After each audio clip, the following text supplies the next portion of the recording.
Oke, assalamualaikum warahmatullahi wabarakatuh. Selamat pagi, siang, selamat sore atau malam yang ketika melihat video ini adalah di malam hari. Oh ya, hari ini adalah pertemuan keempat saya di mata kuliah manajemen sumber daya manusia. Ya, sekarang kita akan belajar tentang langkah-langkah pengadaan ataupun perekrutmen karyawan. Nah, sebelumnya kita akan melihat kenapa sih karyawan tuh perlu dilakukan pengadaan ataupun dilakukan penerimaan dan sebagainya. Berarti itu semua harus ada syarat-syaratnya atau karena dilatar belakangkan oleh suatu hal sehingga sebuah perusahaan akan menerima karyawan atau merekrut karyawan. Nah, hari ini kita akan bahas deh mulai dari kenapa sih perekrutan karyawan itu perlu dilakukan oleh suatu perusahaan, instansi, perusahaan, dan lain sebagainya. Ataupun usaha kecil pun, atau usaha mikro, atau usaha keluarga. Itu tergantung dari kebutuhannya. Nah, melihat dari sana, kita akan melihat dulu deh bagaimana langkah-langkah ketika melakukan pengadaan atau pengrekrutan karyawan. Yang pertama, ramalkan kebutuhan tenaga kerja. Nah, artinya kita harus tahu deh jangka peramalan atau jangka kebutuhan tenaga kerja kita dalam mungkin jangka pendeknya yang menjadi prioritas atau jangka panjang itu kita udah tahu. Jadi kita harus tahu dulu kira-kira kita menerima karyawan sekarang butuhnya buat jangka pendeknya berapa bulan atau dari 3 bulan atau 6 bulan atau sampai 9 bulan atau malah harus 2 tahun atau lebih dari 2 tahun itu yang akan kita gunakan tenaga kerja nantinya. Nah, selanjutnya kita harus melakukan setelah kita udah ramalkan kebutuhan karyawan yang akan kita terima berapa dan sebagainya, di posisi apa aja, kita baru melakukan rekrutmen. Nah, rekrutmen atau penerimaan karyawan. Nanti kita akan bahas rekrutmen apa. Terus selanjutnya setelah rekrutmen kita akan melakukan seleksi. Jadi sudah diterima berkas akan diseleksi. Jadi memenuhi kualifikasi apa enggak itu akan jadi prioritas juga sih untuk penerimaan karyawan. Nah, selanjutnya ya, penempatan orientasi dan induksi karyawan. Nah, ini adalah penempatan. Jadi kalau sudah diseleksi, itu bagian yang sudah diterima, maka akan disesuaikan lagi. Diletakkan di bagian mana dia dan sebagainya yang sudah sesuai dengan apa yang kita ramalkan tadi. Tuh. Selanjutnya kita akan lihat komponen apa yang menjadi tolak ukur penting pada sebuah kebutuhan tenaga kerja atau peramalan tenaga kerja tadi. Di sini ada faktor eksternal dan internal perusahaan. Nah, kita akan melihat deh dari faktor internal. Nah, kalau internal itu kalau dia adalah perusahaan pabrik, garment atau lain sebagainya, atau perusahaan yang bergerak pada bidang industri, maka dia harus tahu dulu jumlah produksi dalam waktu 1 hari. Nah, itu. Jadi 1 hari dia harus menghasilkan berapa? Kayak batu bata, kayak itu berapa. Jadi orang yang nyetak batu bata atau menghasilkan produksi itu berapa harus dia dapatkan untuk pencetakan batu bata itu sendiri. Maka itu ada yang produksi atau produksi apalagi bisa marmer dan lain sebagainya itu sesuai dengan kebutuhan.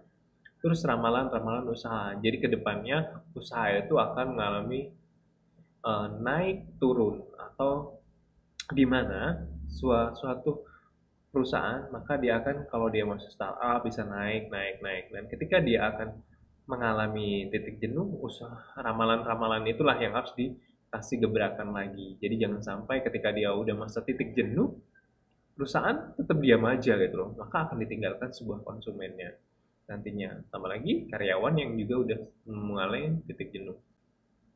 Selanjutnya adalah perluasan perusahaan. Jadi gimana menjadi tolak ukur penting juga dari kondisi perusahaan di mana dilihat dari perusahaan. Jadi kalau ada anak cabang kayak gitu. Jadi kalau kayak perusahaan perbankan ada Bank Mandiri. Jadi Bank Mandiri mungkin ada di pusat. terus ada mandiri di pusat kota, cabang, atau bank mandiri yang ada di daerah dan sebagainya. Itu adalah gimana untuk produksi dari perluasan dari perusahaan, atau perusahaan untuk pembukaan tempat gudang. Artinya gudang pertama ada gudang A, B, C, D, yaitu itu jadi prioritas ketika perusahaan harus memikirkan tenaga kerja atau karyawan nantinya. Jadi perluasan perusahaan juga akan menjadi poin penting ketika meramalkan karyawan. Selanjutnya adalah perkembangan teknologi. Ini juga menjadi poin penting karena kalau dulu semua kerjaan itu dikerjakan oleh manusia, baik dari pelaporan, baik itu pengiriman, itu baik dan sebagainya. Nah, kalau sekarang itu kita udah dibantu oleh sebuah teknologi kemampuan lebih cepat. Jadi kalau memang itu adalah di pekerjaan, contoh sekarang adalah kemajuan yang didukung oleh sebuah komputer atau dengan laptop dan sebagainya. Semua pekerjaan itu dari laporan keuangan sekarang ada aplikasinya kayak gitu loh. Yang tadinya dikerjakan orang lebih dari satu orang dengan hanya dengan satu laptop, orang bisa mengerjakan satu orang dengan waktu yang sangat-sangat cepat kayak gitu.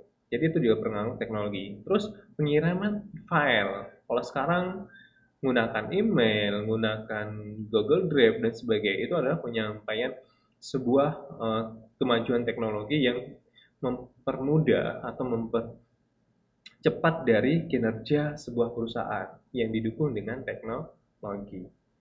Selanjutnya, tingkat permintaan dan penawaran tenaga kerja. Jadi semakin banyak tenaga kerja yang akan kita butuhkan atau didukung kayak perluasan perusahaannya semakin besar, maka akan lebih banyak kayak itu loh, orang yang meminati untuk bisa masuk pada perusahaan itu.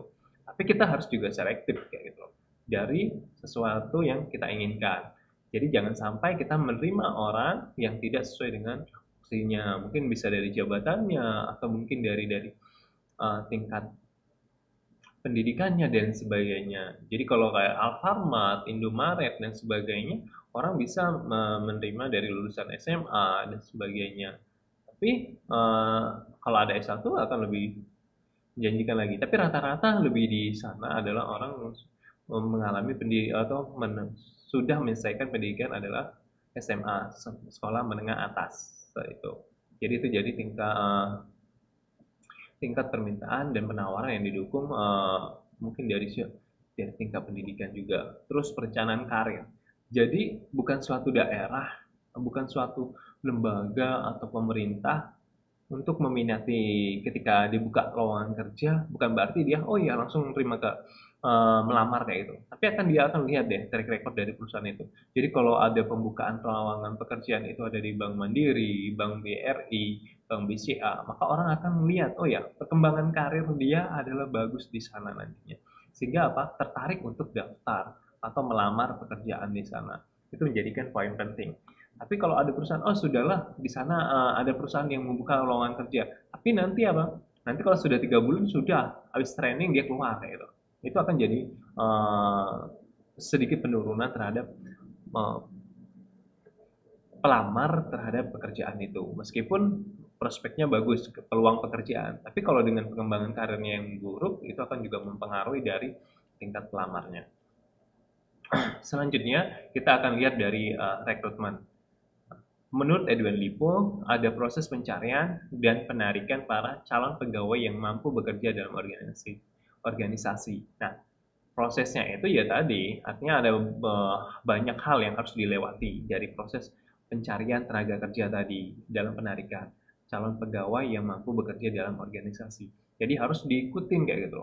Jadi penarikan tadi calon pegawai tadi untuk bisa bergabung pada suatu instansi atau perusahaan itu harus banyak diikuti dengan beberapa tahap. Nah, itu yang harus dilakukan. Nah, rekrutmen dipengaruhi oleh hal-hal sebagai berikut. Sebenarnya banyak banget yang dipengaruhi oleh rekrutmen tadi. Jadi orang lihat kayak itu. Jangan sampai perusahaan memberikan hal dampak yang berpikir perusahaan itu tidak bagus untuk kita lamar pekerjaannya. Nah, itu juga dipengaruhi dari beberapa rekrutmen. Jadi kalau pelamarnya banyak, maka orang menganggap prospek yang terbaik pada instansi atau perusahaan itu adalah bagus kayak gitu. Contohnya adalah balas jasa. Nah, kita harus melihat deh balas jasa dari perusahaan tersebut. Kompensasinya, gajinya, lembur, dan sebagainya. Nanti kita bahas tersendiri tentang balas jasa, artinya kompensasi. Nanti kita akan bahas. Tapi ini adalah hal-hal juga yang dipengaruhi dari sebuah rekrutmen, balas jasa. Nah, selanjutnya adalah status karyawan. Nah, kalau status karyawan, contoh ada peluang pekerjaan, di mana statusnya hanya sebagai eh, pegawai training kayak gitu. Beda lagi sebagai statusnya sebagai pegawai tetap, terus ada sebagai kontrak itu. Jadi itu punya spesifikasi status karyawan nantinya. Itu juga mempengaruhi dari tingkat rekrutmen suatu karyawan pada suatu instansi tersebut atau perusahaan. Jadi mungkin kalau dia peluangnya ada sebagai karyawan tetap, mungkin akan lebih peluangnya sebagai karyawan tetap akan lebih banyak prospek yang akan melamar pekerjaan pada suatu perusahaan tersebut. Selanjutnya, kesempatan promosi. Jadi harus dilihat juga bagaimana sih perkembangan karir mereka di sana, promosi yang ada dilakukan apa enggak, apa promosi hanya untuk pihak-pihak tertentu saja, atau orang-orang terdekat saja, apa dia memang melakukan promosi dengan cara yang lebih eh, transparan atau dengan ke publik, siapa yang punya potensi, punya skill, punya kemampuan, dia diberikan kesempatan dalam bidang promosi itu. Terus job spesifikasi, artinya lebih ke spesifikasi pekerjaan apa yang akan dikerjakan dia. Jadi kalau kita kuliah di manajemen, maka itu ada 3 spesifikasi terprogram. Kita punya pilih manajemen keuangan, manajemen sumber daya manusia, pemasaran. Nah, itu nanti akan jadi prospek. Jadi kalau lulusan pemasaran, mungkin di bagian bank akan lebih cocok pada marketingnya, pemasaran produknya itu. Terus metode penarikannya.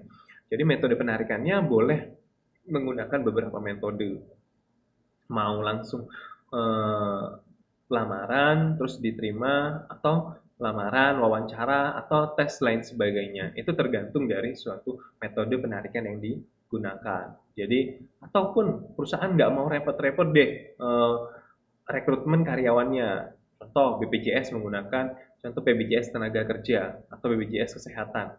Nah, itu pernah dilakukan rekrutmen, tapi dia menggunakan pihak ketiga. Itu yang menunjukkan adalah gimana penarikan bisa dilakukan oleh pihak lain. Terus soliditas perusahaan, gimana solidnya perusahaan terhadap karyawan, itu juga mempengaruhi dari tingkat rekrutmen.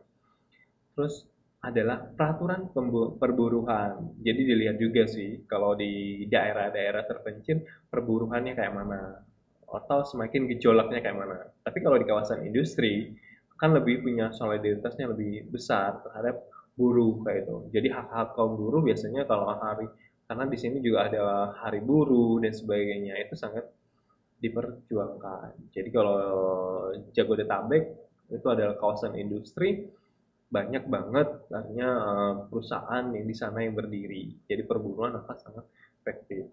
Terus penawaran tenaga kerja. Jadi semakin banyak tenaga kerja yang menerima atau yang akan terkait rekrutmen tersebut. Itu semakin banyak orang yang akan melamar, maka selektifnya semakin banyak lagi. Itu dari rekrutmen. Nah, ini ada undang-undang, ini ada terbaru kalau tentang tenaga kerja. Kalau sekarang sih ada undang-undang yang terbaru adalah Cipta Kerja. Nah, kalian pasti udah tahu deh undang-undang Cipta Kerja gimana, ada pro dan kontra. Tapi apapun yang diputuskan oleh pemerintah, kita harapannya adalah yang terbaik. Sehingga apa? Nanti akan melindungi hak produsen, hak perusahaan, juga akan melindungi hak sebagai karyawan kita sendiri. Karena tenaga kerja itu sangat penting, karena nggak ada tenaga kerja, perusahaan juga nggak akan bisa berdiri tegak kayak gitu. Tambah lagi kalau nggak didukung sama konsumennya atau orang yang membutuhkannya. Jadi kita harapannya keputusan nanti yang sudah ditetapkan adalah sama-sama saling menguntungkan dan antara kedua belah pihak, antara karyawan, pekerja, buruh, antara dan pemerintah. Artinya saling membutuhkan. Selanjutnya, ada yang harus kamu tahu tentang hal-hal di bawah ini. Pertama adalah kerja. Kerja itu sejenis apa yang kita lakukan. aktivitas fisik mental yang dilakukan oleh seorang untuk mengerjakan suatu pekerjaan. Jadi kalau orang dibilang kerja, semua orang bisa bekerja. Jadi fisiknya yang penting. Jadi kalau kita melihat, oh ya, ada yang bekerja kalau di pedesaan, ada sebagai kerjanya di sawah, ada yang di perkebunan, itu adalah bekerja, mengeluarkan fisiknya, menggunakan tenaganya untuk bekerja, kayak gitu. Tapi gimana kalau kita di sini, kita juga bekerja, kerja, artinya apa? Tapi kita kalau orang yang menggunakan ada suatu biro jasa, pendidikan atau universitas dan sebagainya, kita bekerja. Tapi yang bekerja adalah fisik kita.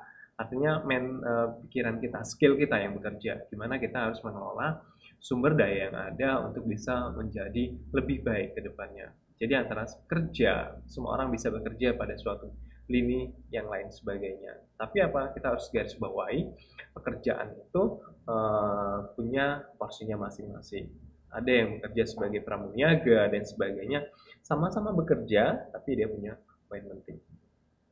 Selanjutnya kita lihat adalah buruh atau kuli, seorang bekerja harian atau honorer yang bekerja di bawah perintah orang lain dan penerima balas jasa yang besarnya tertentu.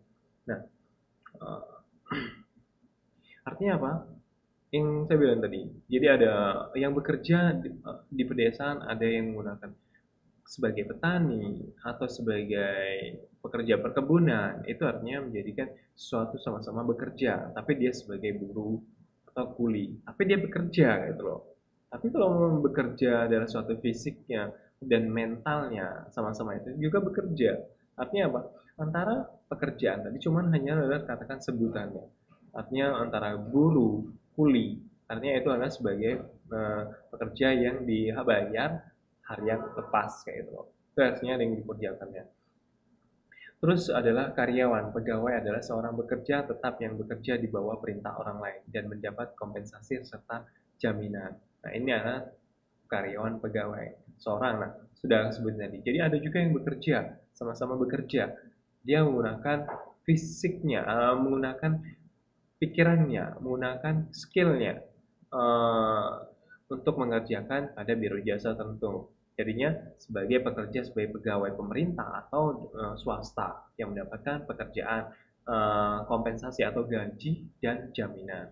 Sekarang kan kalau udah perusahaan bisa dapat BPJS tenaga kerja, BPJS kesehatan. Kalau BPJS kesehatan untuk perlindungan kesehatannya.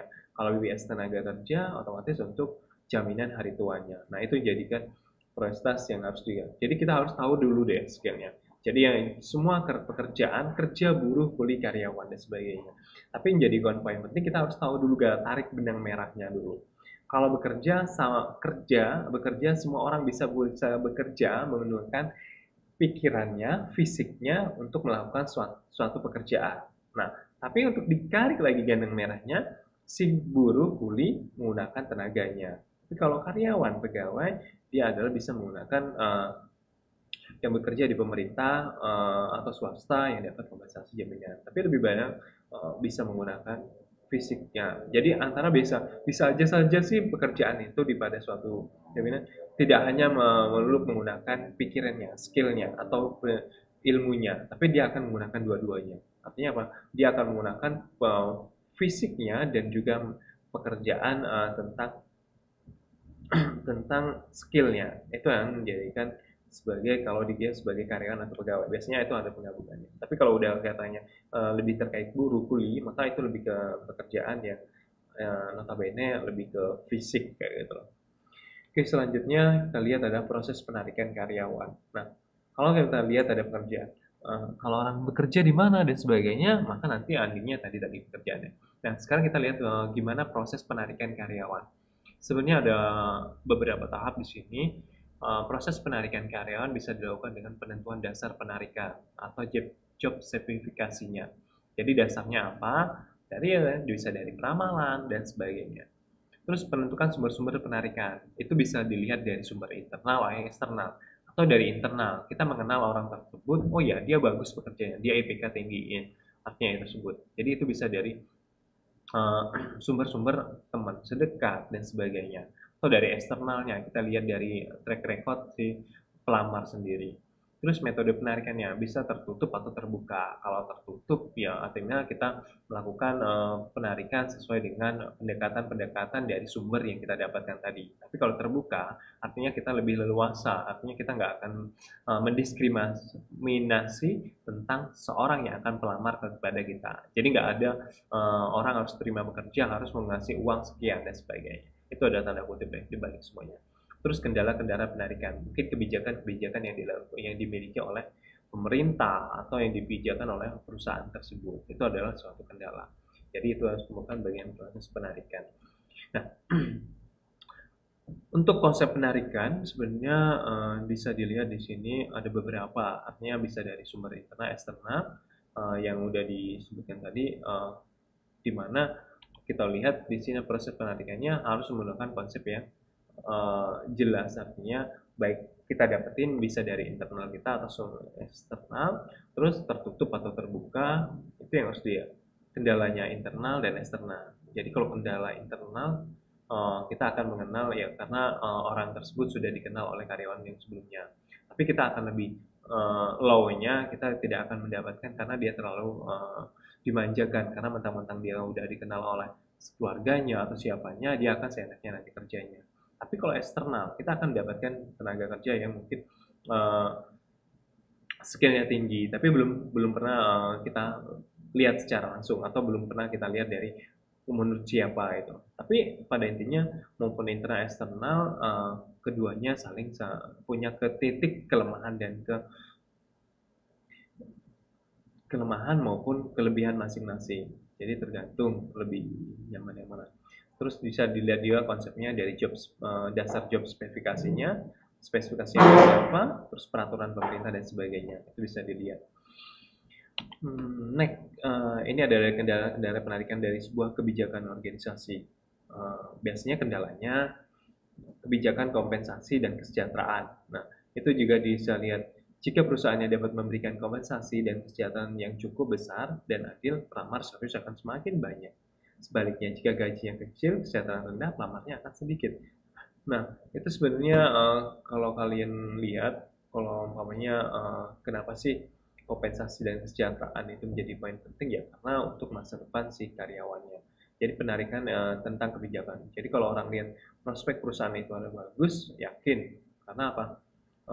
Untuk perusahaan sawit atau perusahaan yang punya benefit tinggi, Telkomsel dan sebagainya, otomatis yang punya prospek lebih bagus, otomatis dia akan menggunakan minat pelamar yang lebih banyak karena dia anggap adalah semua apa yang dilakukan oleh karyawan nanti akan dihitung dari tingkat kompensasinya, bisa lembur dan sebagainya.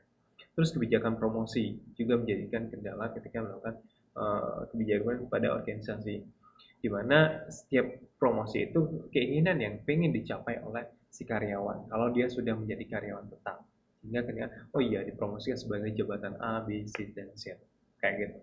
Terus kebijakan status karyawan itu juga mempengaruhi dari kendala penarikan karena orang sangat sulit banget ketika dia harus dipilihkan pada suatu bidang.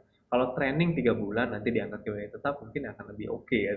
Tapi kalau nanti dia hanya sebagai pekerja full part time atau dia hanya sebagai status honorer atau harian itu juga akan mempengaruhi dari tingkat karyawan untuk status dia di masa depan.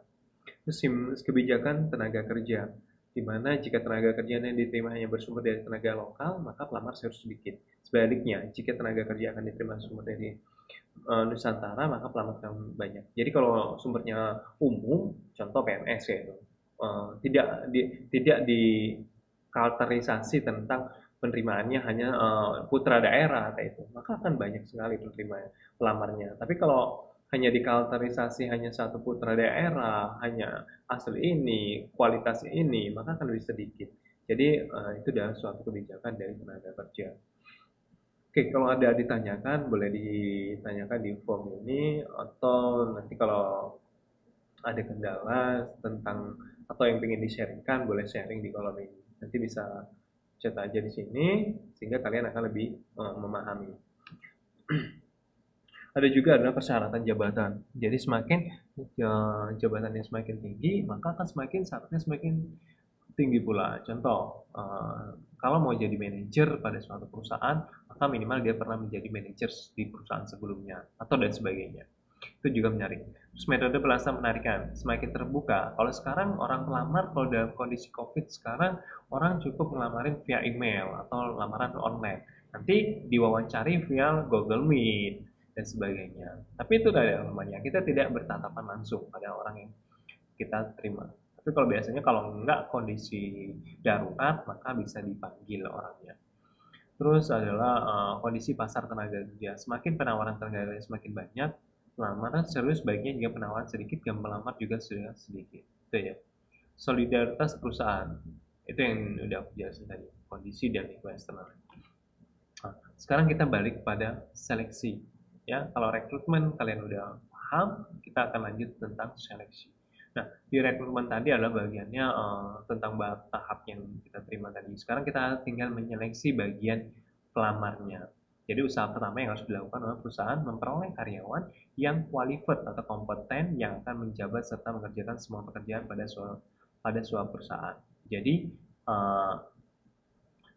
kegiatan pemilihan, penentuan pelamar, diterima, ditolak, atau menjadi karyawan perusahaan, seleksi ini dasar pada spesifikasi tertentu pada perusahaan. Jadi butuhnya siapa, ahlinya siapa. Jadi kalau perusahaan komputer, artinya minimal ada bisa dari sarjana komputer atau juga minimal dari TI, yaitu teknik informatika, internet, artinya yang berkaitan dengan jaringan atau tentang komputer sendiri.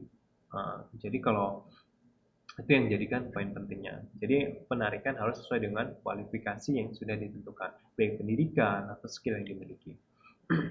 Nah, pentingnya seleksi itu untuk menentukan dasar tujuan, penetapan jumlah karyawan, cara seleksi, kualifikasi seleksi, langkah-langkah seleksi. Nah, itu akan jadikan poin pentingnya. Sekarang kita lihat ada beberapa dasar-dasar seleksi. Kebijakan perburuan pemerintah. Itu juga diperhatikan, job spesifikasi jabatannya, secara rasionalnya, artinya rasional, artinya kalau ada pernah pelamaran pekerjaan, sudah ditahu di awal, dikasih minimal sarjana ekonomi yang bisa melamar. Tahu-tahu dia masuk menjadi melamar adalah sarjana pertanian.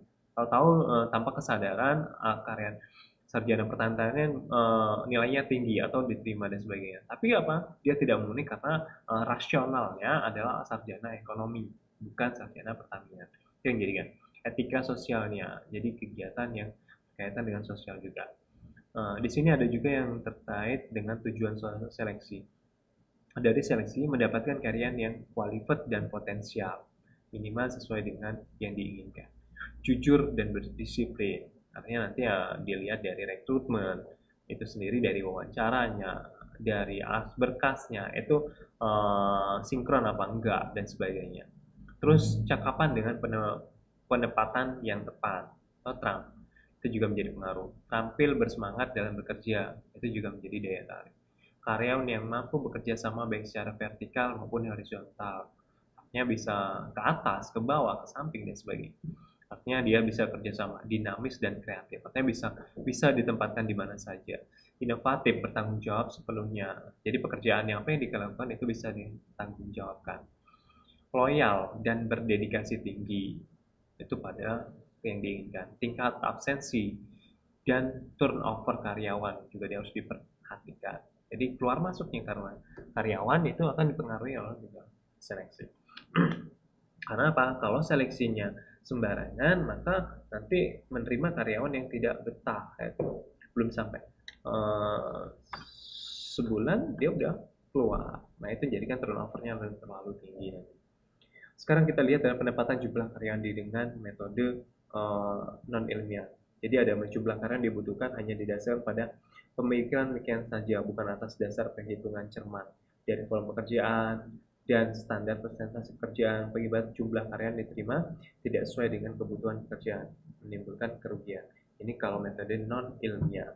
Kalau ilmiah, jumlah karyawan diterima betul-betul dasar perhitungan analisis beban kerjanya standar dengan pekerjaan, menemukan jumlah pekerjaan dilakukan dan menyelesaikan suatu pekerjaan jangka waktu tertentu.